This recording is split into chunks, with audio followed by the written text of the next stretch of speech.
Assalamualaikum warahmatullahi wabarakatuh. Bertemu lagi dengan saya Siti Indah Fauzia, nomor absen 12 dari kelas 3E Prodi Ilmu Komunikasi. Kali ini saya akan membawakan materi tentang strategi komunikasi pemasaran yang efektif untuk menjangkau target pasar yang berbeda. Menjangkau target pasar yang berbeda memerlukan pendekatan komunikasi pemasaran yang disesuaikan dengan karakteristik, kebutuhan, dan preferensi masing-masing segmen. Berikut adalah beberapa strategi komunikasi pemasaran yang efektif untuk menjangkau target pasar yang berbeda.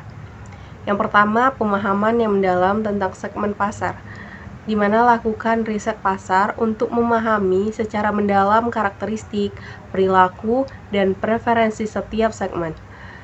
Juga identifikasi kebutuhan khusus, tantangan, dan keinginan yang dimiliki oleh masing-masing segmen. Yang kedua, ada personalisasi pesan dan konten, di mana sesuaikan pesan, pemasaran, dan konten dengan karakteristik setiap segmen.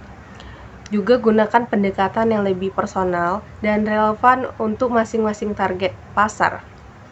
Yang ketiga, ada pemilihan saluran komunikasi yang tepat, di mana identifikasi saluran komunikasi yang paling efektif untuk setiap segmen.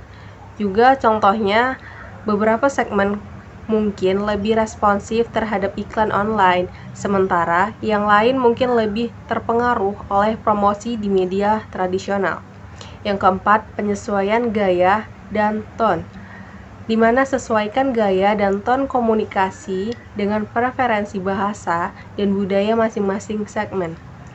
Juga perhatikan apakah segmen tertentu lebih merespon pesan yang bersifat formal, humoris, atau emosional. Yang kelima, kampanye terpisah, di mana jika memungkinkan, pertimbangkan untuk merancang kampanye terpisah untuk masing-masing segmen pasar. Juga kampanye ini harus memperhitungkan perbedaan dalam pesan, desain, dan taktik promosi.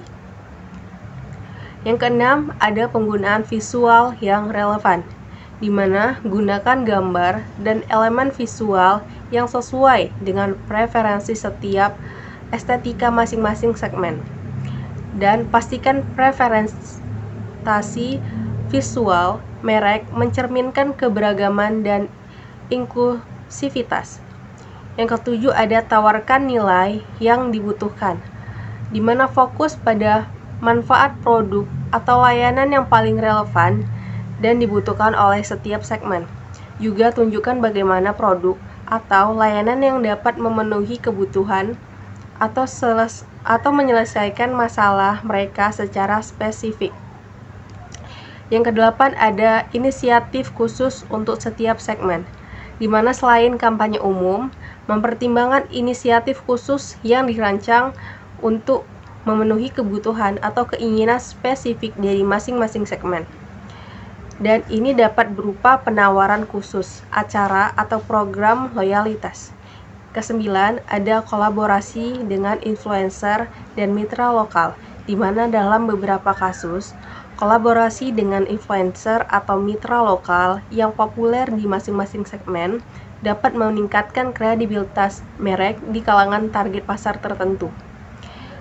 Kesepuluh, ada evaluasi dan penyesuaian terus-menerus, di mana lakukan pemantauan dan evaluasi terus-menerus terhadap kinerja kampanye untuk masing-masing segmen, dan terapkan perubahan atau penyesuaian berdasarkan hasil analisis dan umpan balik pelanggan.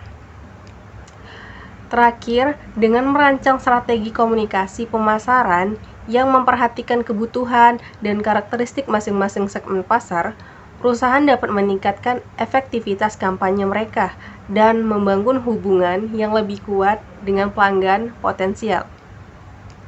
Demikianlah penjelasan saya mengenai strategi komunikasi pemasaran yang efektif untuk menjangkau target pasar yang berbeda. Saya Siti Indah Fauzia, pamit undur diri. Wassalamualaikum warahmatullahi wabarakatuh.